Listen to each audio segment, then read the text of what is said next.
you want to watch out for is find out a lot of the times when you buy at the tax deed sale, it brings the taxes up to date. However, a mistake people make is sometimes it's not like that.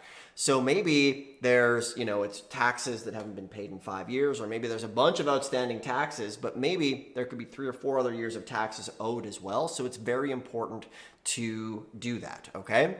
One of the other things you need to be aware of is property condition issues. So when it comes to tax deeds, the thing you need to be aware of is the fact that you always want to have boots on the ground, either yourself or an updated photo of the property.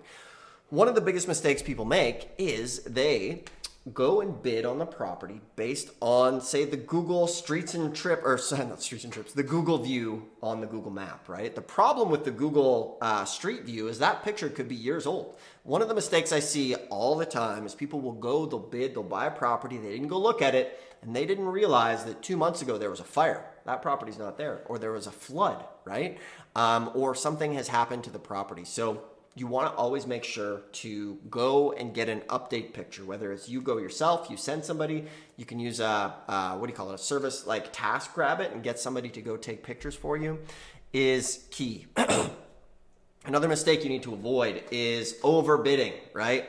Getting caught up in the moment, getting caught up in the heat of the moment, like the song.